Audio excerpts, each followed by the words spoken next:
이 말씀을 가지고 하나님은 깨끗한 그릇을 사용하십니다라는 제목으로 말씀을 나누려고 합니다. 교회는 건물을 보고 교회라고 할까요? 아니면 예수님을 믿는 사람들을 보고 교회라고 할까요? 교회는 건물을 보고 부산 성북교회다라고 하기도 하고, 또 교회의 사람을 보고 부산 성북교회다라고 말하기도 합니다. 교회는 건물도 있어야 되고 사람도 있어야 됩니다. 요즘 우리가 교회는 사람을 너무 강조해서 건물을 별거 아닌 것처럼 하는데, 건물이 없으면 우리가 어디서 예배를 드리겠습니까? 건물도 필요하고 또 믿음의 사람들도 교회다라고 우리가 부를 수 있을 것입니다. 그런데 교회 건물을 그냥 건물이다라고 우리가 부르지는 않습니다. 교회 건물을 부를 때 성전이다라고 부르죠. 맞습니까? 우리가 구약의 성전의 개념은 아니겠지만, 그래도 우리가 교회를 성전이다, 거룩한 곳이다라고 그렇게 부릅니다. 왜냐하면 교회는 거룩하신 하나님이 임재하시는 곳이기 때문에 그렇게 부릅니다. 마찬가지로 교회의 사람들을 그냥 아무개라고 부르지 않습니다. 교회 안에 계신 분들을 뭐라고 부릅니까? 성도라고 부릅니다. 왜 그렇게 부릅니까? 예수님의 피값으로 사신 하나님의 거룩한 자녀이기 때문에 우리가 교회 안에 계신 모든 분들을 성도라고 우리가 부르는 것입니다. 그래서 교회의 생명은 거룩함입니다. 그래서 성도의 생명은 깨끗함입니다. 거룩해야, 깨끗해야 하나님께 쓰임 받을 수 있다라는 것입니다. 디모데후서 2장의 말씀에 보면 금그릇도 있고 은그릇도 있고 나무 그릇도 있고 질그릇도 있는데, 하나님이 기이 쓰시는 그릇은 무슨 그릇이다? 깨끗한 그릇이다 라고 성경은 우리에게 말씀합니다. 오늘 본문은 두아디라 교회에게 하신 말씀입니다. 두아디라 교회는 처음보다 나중이 점점 더 뭔가 많아졌다라고 하는 칭찬을 들었습니다. 무엇이 많아졌는가 하면 대표적으로 사랑입니다. 그 당시 가장 큰 교회였던 에베소 교회가 있지 않습니까? 그 에베소 교회에게 예수님이 책망한 것이 있는데, 그것은 너희에게 사랑이 없다, 처음 사랑을 잃어버렸다라는 책망을 들었는데, 이 두아디라 교회는 사랑이 너무 많다, 처음 사랑보다 나중 사랑이 점점 더 많아졌다라는 칭찬을 들었습니다. 근데 그 사랑이 너무 많아져가지고 이것도 괜찮고 저것도 괜찮고 모든 것을 포용하게 되는 또 잘못을 저질렀다라고 성경은 말씀합니다. 20절 말씀해 보십시오. 20절 말씀해 보면 내게 책망할 것이 있는데, 그 책망할 것이 뭐냐면 자칭 선지자라 하는 여자 이세벨을 네가 뭐함이? 용납함이니. 사랑이 너무 많아져 가지고 사랑 때문에 교회가 어떻게 그렇게 차갑게 할 수가 있어? 교회가 어떻게 이단에게 매몰차게 할 수가 있어? 사랑인데. 교회는 사랑이어야 돼. 하나님이 사랑이잖아. 이것도 좋고 저것도 좋고 교회 안에 온갖 것들을 다 포용하게 되므로 교회가 더러운 그릇이 되고 말았다라고 오늘 예수님이 책망을 하고 있다는 것입니다. 그래서 오늘 말씀을 통해서 하나님이 사용하시는 그릇, 깨끗한 그릇이 되는 은혜가 저와 여러분들에게 있기를 주님의 이름으로 축복합니다. 첫 번째로 깨끗한 그릇이 되는 방법, 죄를 이기는 방법, 첫 번째는 하나님 앞에서 신전의식이라고 하죠. 또 다른 말로 코람데오라고 하죠. 코람데오, 하나님 앞에서 우리가 살아갈 때 깨끗한 그릇, 죄를 이길 수 있겠다, 이렇게 성경은 우리에게 말씀하고 있습니다. 하나님이 지금 내 앞에 계신다. 그런 생각을 하고 살아가는 저와 여러분 되기를 바랍니다. 그런데 우리가 하나님이 눈에 안 보이시니까, 하나님이 눈에 안 보이니까 안 계시는 걸로 착각을 하고 죄를 쉽게 지을 때가 많다라는 것입니다. 정말 하나님이 우리 눈앞에 계신다면 우리가 죄를 짓고 살 수가 있겠습니까? 결코 그럴 수 없을 건데, 만약에 예수님이 우리의 모든 것을 다 보고 계신다면 지금의 우리가 하는 것보다는 훨씬 더 조심하게 될 겁니다. 말도 조심하게 될 거고 행동도 모든 것을 조심하게 될 것입니다. 그런데 다행인지 불행인지 모르겠지만 저와 여러분들이 죄인인지라 하나님이 무소부재하시고 모든 것을 보고 계신다, 그것을 머리로는 알고 있는데 알면서도 뻔뻔하게 죄를 짓고 살아간다라는 사실입니다. 그것이 불행인지 다행인지는 모르겠습니다. 하나님이 다 보고 계신다는 걸 알면서도 우리는 여전히 뻔뻔하게 죄를 짓고 또 여기에 서 있고 여러분들은 앉아 있습니다. 18절 말씀해 보면 두아디라 교회에 편지하시는 예수님이 자기 자신을 나는 이렇다라고 말씀합니다. 어떻게 말씀하시냐면 그 눈이 불꽃 같고 그 발이 빛난 주석과 같은 하나님의 아들이 이르시되 라고 말씀합니다. 불꽃 같은 눈으로 교회를 감찰하고 계시고 저와 여러분들을 다 보고 계신다 이 말입니다. 그런데도 불구하고 우리는 너무나 쉽게 죄를 지을 때가 많다라는 것입니다. 우리가 잘 아는 믿음의 청년 요셉을 여러분들이 아실 겁니다. 요셉에게 보디발의 아내가 유혹을 했습니다. 지금 여기에는 나와 너밖에 없다. 보는 사람이 아무도 없다. 나와 동침하자. 그렇게 유혹을 했습니다. 그런데 창세기 39장 9절에서 요셉이 이렇게 말합니다. 내가 어찌 이 큰 악을 행하여 누구에게 득죄하리이까? 하나님께 득죄하리이까? 지금 여기에 당신과 나밖에 없다고? 보는 사람이 아무도 없다고? 당신 눈에는 하나님이 안 보이지만 여기에 하나님이 계신데 내가 어떻게 이 큰 악을 행하여 하나님께 득죄할 수 있겠습니까? 라고 하나님 앞에서 신전의식, 코람데오로 죄를 이겨내었고 유혹을 이겨내는 모습을 우리가 봅니다. 요셉은 눈에 보이지 않는 하나님을 눈에 보이는 것과 같이 하나님 앞에서 죄의 유혹을 물리쳤다라는 것입니다. 그런데 저와 여러분들은 이 요셉처럼 하나님 앞에서 살기가 어려운 것 같습니다. 하나님이 다 보고 계시는 걸 아는데 하나님 앞에서 우리는 뻔뻔하게 죄를 짓지 않습니까? 그래서 오늘 저는 사실 하나님 앞에서 살면 좋겠는데 그것보다 우리가 더 먼저 살아야 될 것은 하나님보다 사람의 눈도 좀 의식하며 살아야 되지 않겠나 그런 생각을 해봅니다. 우리의 소원은, 이런 노래 아십니까? 우리의 소원은 통일인데 저의 딸의 소원은 아닙니다. 우리의 소원은 통일인데 저의 딸아이의 소원은 아빠 교회에서 성도들에게 하는 것처럼 나한테 해주면 안 돼 입니다. 무슨 말씀인지 아시죠? 성도들 앞에서는 교회에서는 잘하는 것처럼 보이는데 집에만 가면 두 얼굴을 가진 헐크처럼 변하는 나의 아빠의 모습을 보고 그렇게 말하는 것 같습니다. 교회에서는 잘합니다. 목사 앞에서는 잘합니다. 우리 중고등부 친구들을 보면 지금 우리 교회를 말하는 건 아닙니다. 다른 교회의 중고등부를 말합니다. 그 제가 중고등부를 보면 말도 이쁘게 하고요, 행동도 거룩하게 교회에서 참 착합니다.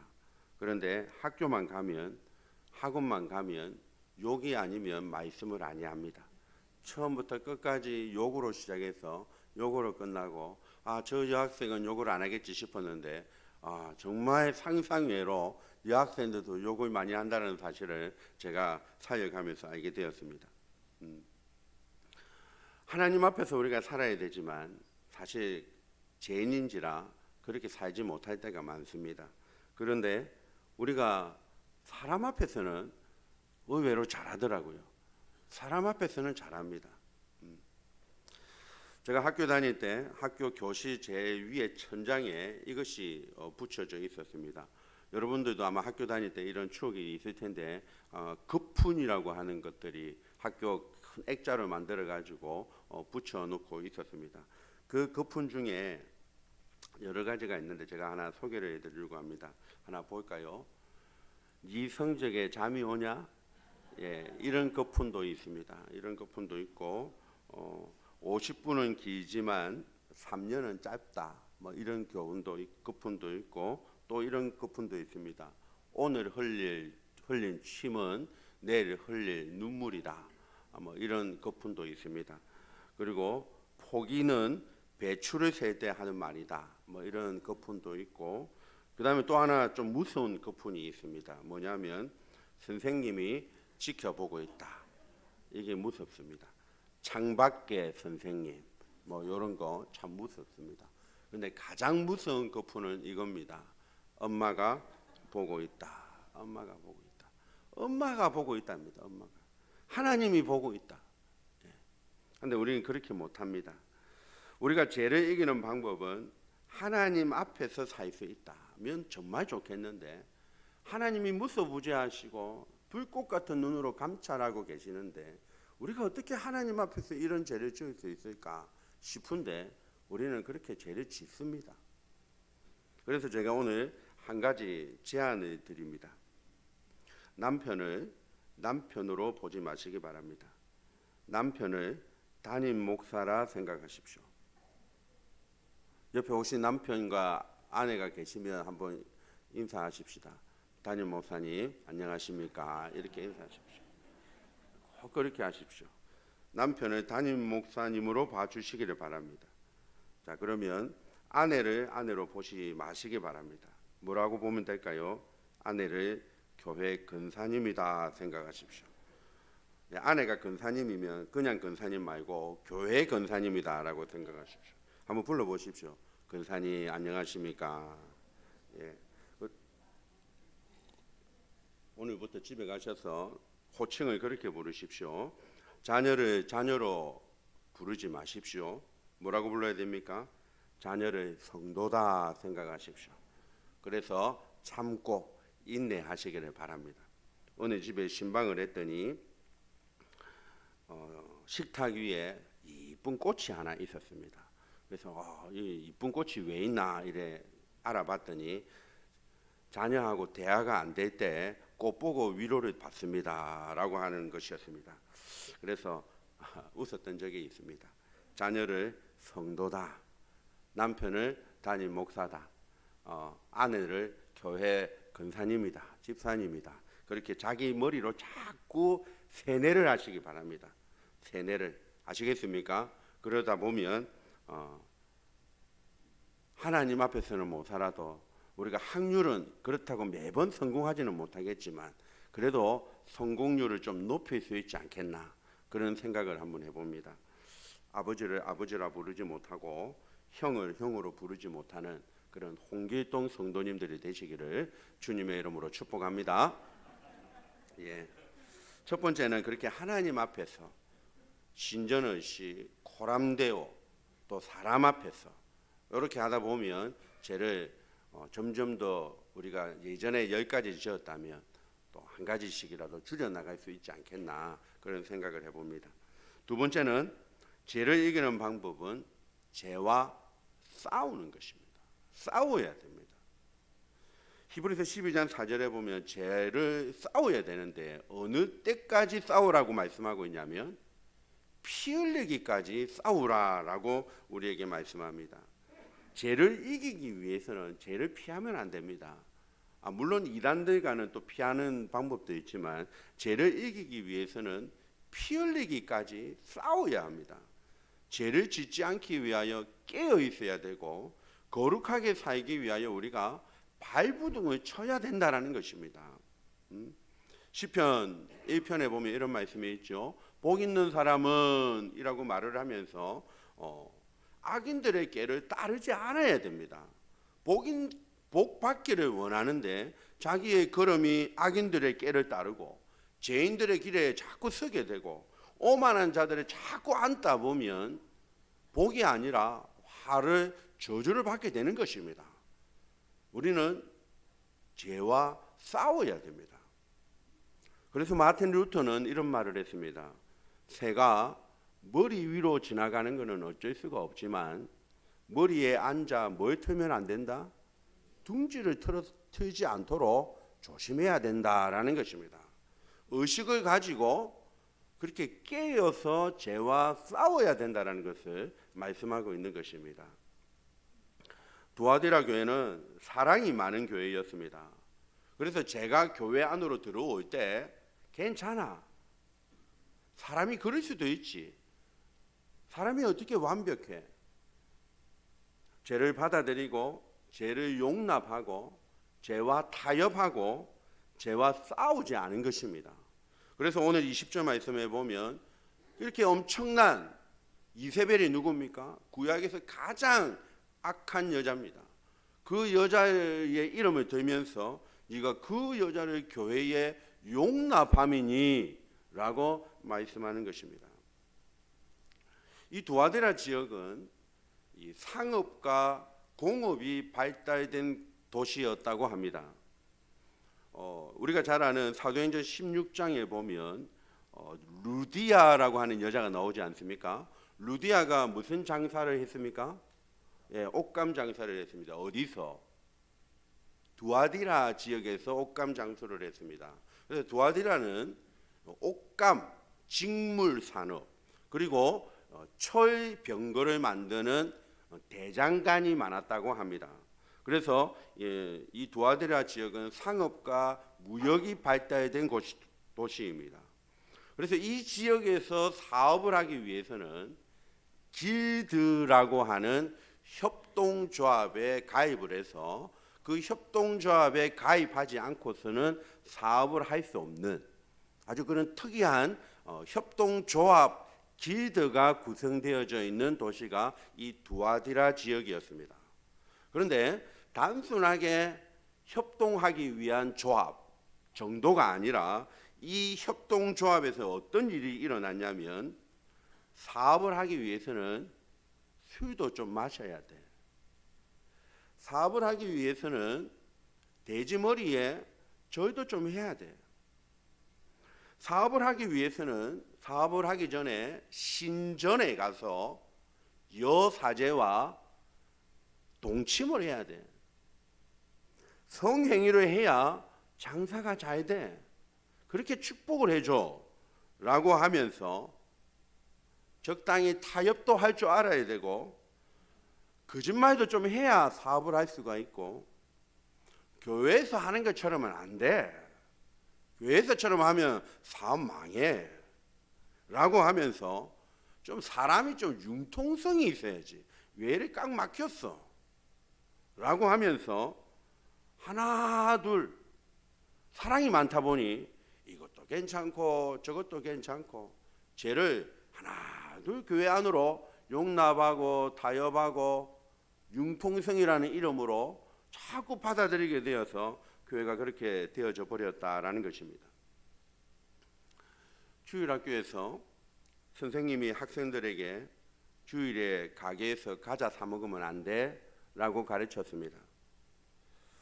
저녁에 그 집사님이 저녁에 집에서 요리를 하는데 두부가 떨어졌습니다.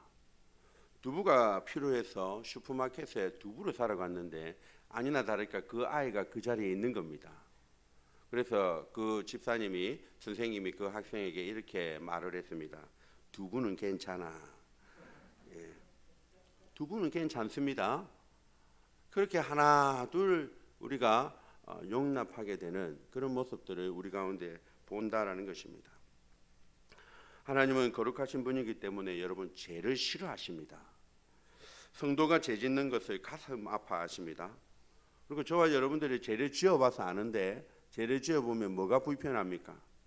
마음이 불편합니다. 마음이 불편해서 우리가 좀 그렇습니다. 사랑하는 성도 여러분, 하나님이 좋아하는 것 많이 하시고 하나님이 싫어하는 것 많이 안 하는 그런 성도님들이 되시기를 주님의 이름으로 축복합니다. 하나님 앞에서 완전한 사람이 어디 있겠습니까? 우리 모두는 말에나 일에나 허물이 많은 자입니다. 그렇다고 해서 죄에 우리가 약하다고 해서 죄가 들어오도록 그냥 방관하고 싸우지 않고 그냥 받아들이면 안 된다라는 것입니다. 우리가 연약합니다. 하지만 그럼에도 불구하고 하나님의 자녀인 우리들은 뭐 흘리기까지? 피 흘리기까지 죄와 더불어 싸워야 되고 성화의 삶을 살기 위해서 예수님을 붙들어야 된다는 것입니다. 로마서 5장 20절에 이런 말씀이 있습니다. 죄가 더한 곳에 은혜가 더 넘쳤다. 죄를 짓고 나면 우리가 회개라고 하는 것을 합니다. 그러면 죄 용서가 오죠. 그래서 죄가 더한 곳에 은혜가 항상 넘칩니다. 죄가 있는 곳에 은혜가 넘쳤다고 해서 계속해서 우리가 죄를 지으면 됩니까? 로마서 6장 이 다음 절에 사도 바울이 이렇게 말합니다. 그런즉 우리가 무슨 말을 하리요? 은혜를 더하게 하려고 죄에 거하겠느냐? 그럴 수 없느니라. 죄가 더한 것에 은혜가 있다고 해서 우리가 날마다 죄짓고 회개하고 죄 용서 받고 또 은혜를 받고 그렇게 할 수 없다라는 것입니다. 죄에 대하여 죽은 우리가 어찌 그 가운데 살리요? 물론 그렇다고 해서 우리가 늘 이렇게 살 수는 없습니다. 넘어질 수밖에 없지만 그럼에도 불구하고 우리는 죄에 대하여 죽은 우리가 죄와 더불어 피 흘리기까지 싸워야 된다라는 것입니다. 마산에 있는 교도소에 설교를 하러 갔던 적이 있습니다. 설교를 할 때 이렇게 하시면 안 됩니다. 설교를 할 때 이 말을 절대로 하면 안 됩니다. 그렇게 저에게 설교를 하기 전에 조심을 당부의 말을 했습니다. 어떤 당부의 말이었냐면 절대로 목사님 죄인 이런 말 절대로 하면 안 됩니다. 난리 납니다. 이렇게 말을 하는 것입니다. 그래서 제가 한마디도 못하고 쫄아가지고 그렇게 설교를 하고 나왔던 적이 있습니다.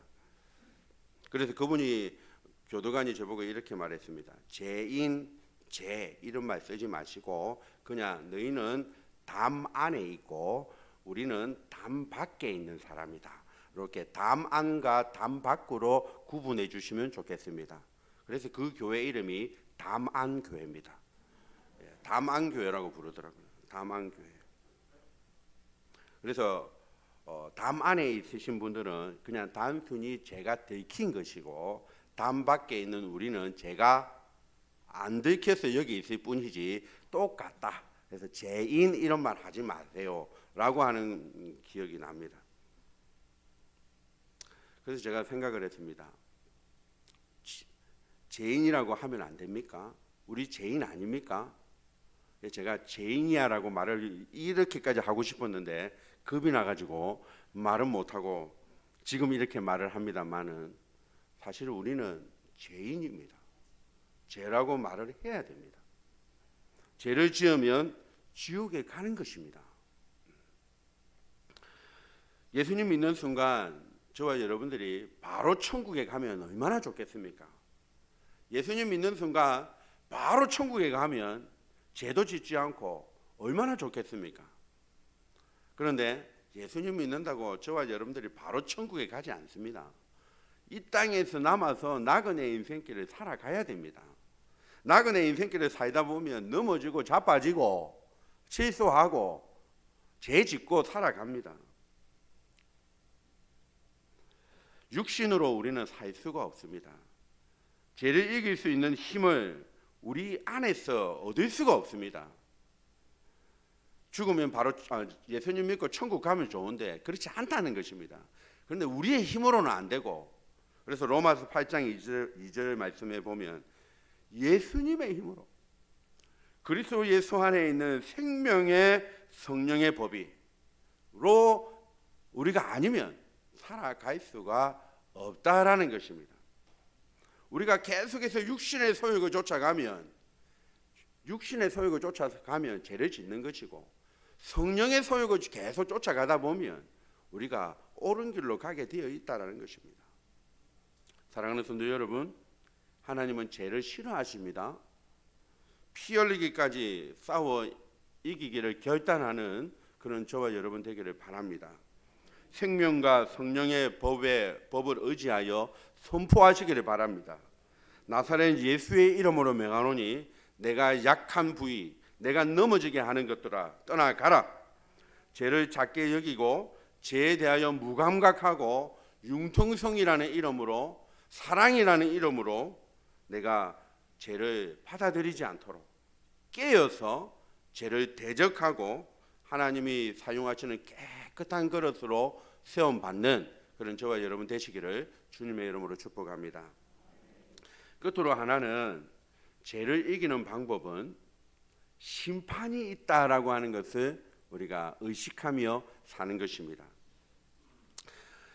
우리가 사는 이 생이 죽음으로 끝난다라고 하면 막 살아도 됩니다. 내가 하고 싶은 대로 하며 살아도 됩니다. 내 인생은 나의 것이야, 즐기며 살아도 됩니다. 아니, 즐기며 살아야 됩니다. 이 인생이 이것으로 끝난다면.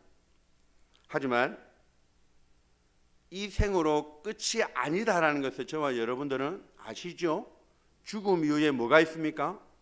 심판이 있다라는 걸 꼭 기억하셔야 됩니다. 한 젊은 법대생이 있었습니다. 등록금이 없어서 그 지역의 부자 할아버지를 찾아갔습니다.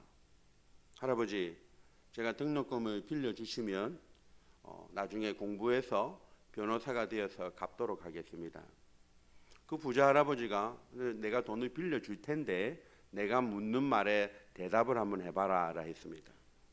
내가 이 돈을 빌려주면 니 뭐 할 거고? 예, 지금 바로 학교에 가서 등록을 할 겁니다. 그리고 그 다음에는 열심히 공부해서 졸업도 하고 변호사 시험도 치고 변호사가 되겠지요. 그리고 그 다음에는 장가도 가야 되겠죠. 결혼도 하고 애를 낳고 살아야 되겠죠. 그리고 그 다음에는 열심히 돈 벌어야죠. 노후에 행복하게 살려면. 그리고 그 다음에는 계속해서 질문을 던지는데 잘 대답하는 그 청년이 이제 할 말이 이렇습니다. 그 다음에는 죽겠죠. 그리고 그 다음에는 죽음 다음에 뭐가 있습니까? 그 부자 할아버지가 이렇게 말을 했습니다. 그리고 그 다음에는 하나님의 심판이 있다네.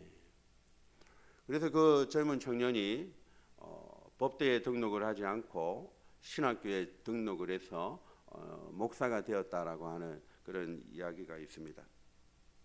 로마에 있는 한 대학교에서 있었던 일입니다. 사랑하는 여러분, 전도서 12장 1절에 보면 너는 청년의 때에 창조주를 기억하라 라고 말씀합니다. 전도서 12장 14절 마지막 절인데요, 이렇게 말합니다. 하나님이 모든 은밀한 일을 선악간에 뭐 하시리라? 심판하실 때가 반드시 있다라는 것입니다. 저는 이 말씀을 들을 때마다 제 행동을 조금씩 바꾸어 보려고 애를 씁니다. 왜냐하면 심판대가 있다는 것입니다. 심판대에 내가 잘못한 것은 하나님이 책망하실 거고 잘한 것을 상급으로 갚아주실 것이기 때문에 심판이 있어. 내가 지금 함부로 살면 안 돼. 내가 좀 피 흘리기까지 싸워야 돼. 그런 생각들을 의식을 하면서 저의 행동을 교정해 보려고 그렇게 합니다. 오늘 본문 말씀 25절에도 보면 이렇게 말합니다. 내가 올 때까지 뭘 잡아라? 굳게 잡아라.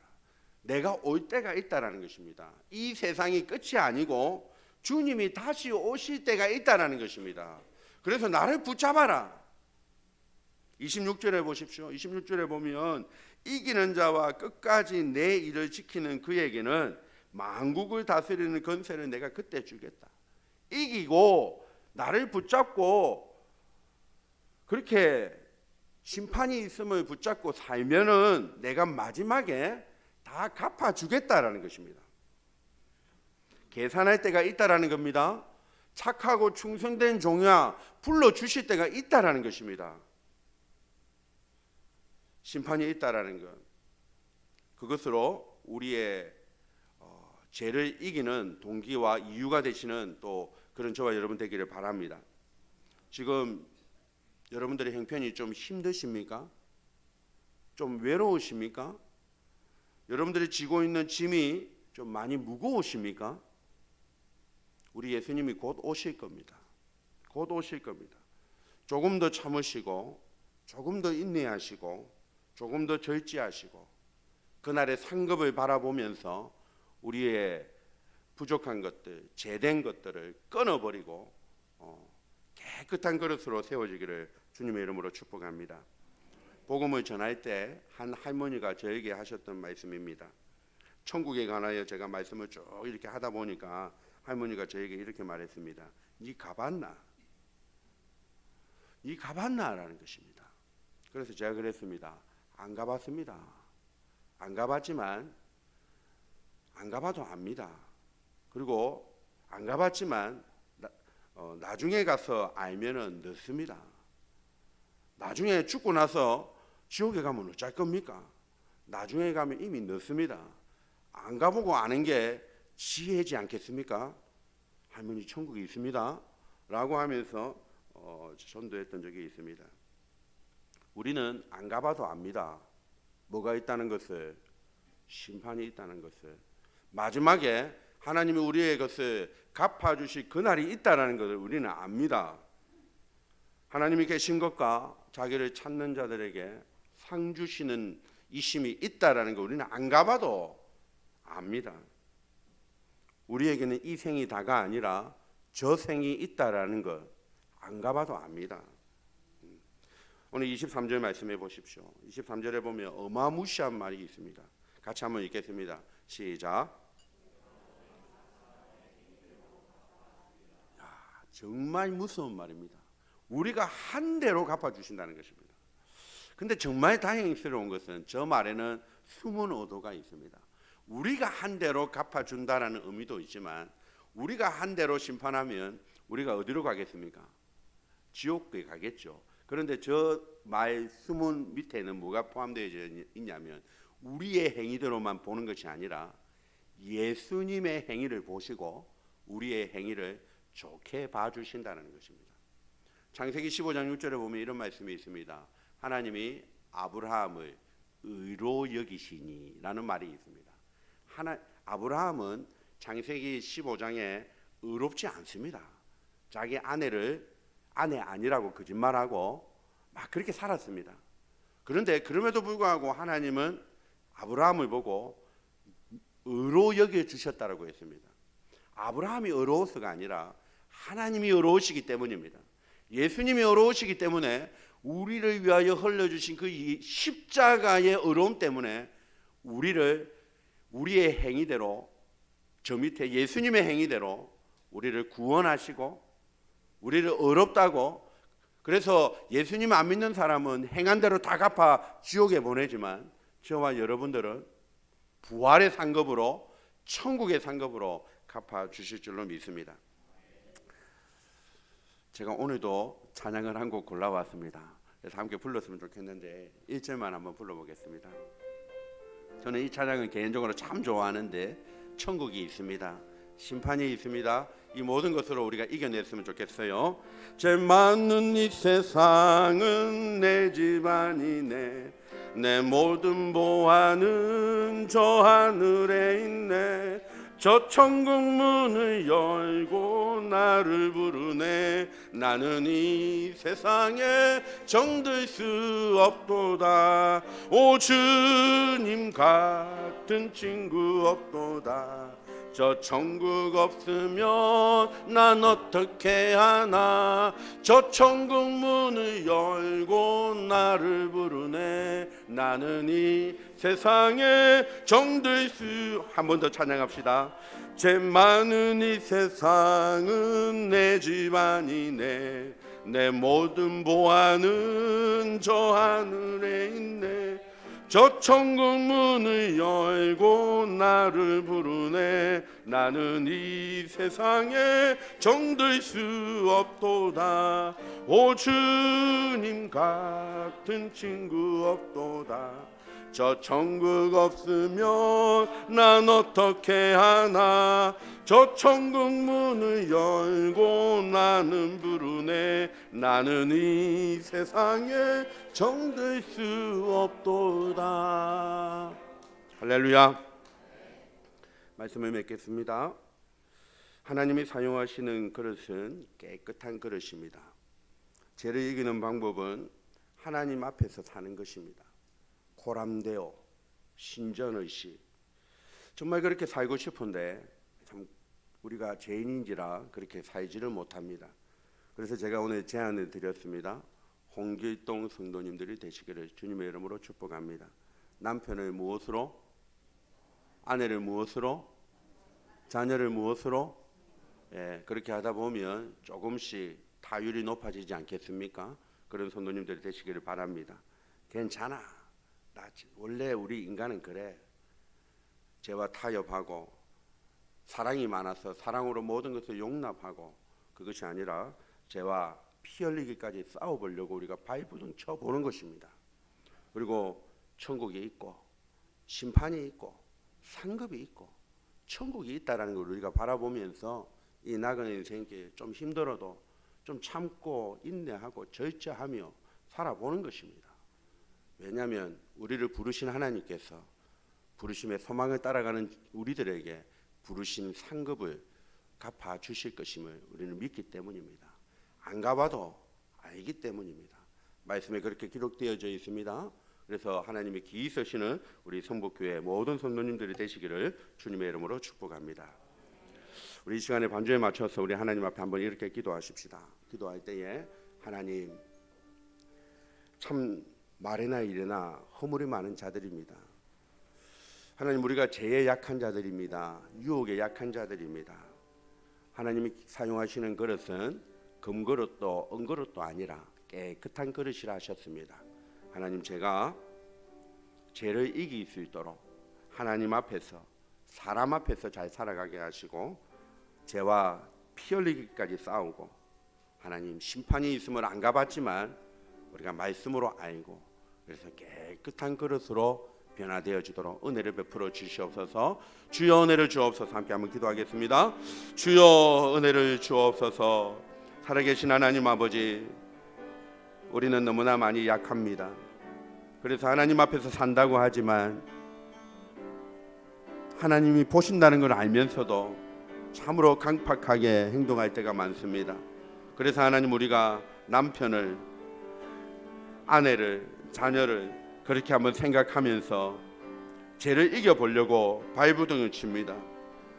하나님, 죄와 피 흘리기까지 싸워야 된다는 걸 알면서도 또 넘어지고 또 넘어지고 그렇게 삽니다. 죄를 이기는 방법으로 또한 심판이 있고 행한 대로 갚아주시는 그런 엄청난 무서운 말이 있는데도 불구하고 우리는 별것 아닌 것처럼 살 때가 많습니다. 죄 많은 이 세상 내 집이 아니고, 하나님 주님 붙들고 하나님 저 천국을 바라보며 살아가는 저희들 될 수 있도록 하나님 은혜를 베풀어 주시옵소서. 우리 사랑하는 성도들 깨끗한 그릇 되게 하여 주시옵소서. 승리하며 살아가는 그런 우리 성도들 되도록 은혜를 베풀어 주시옵소서. 예수님의 이름으로 기도드리옵나이다. 아멘.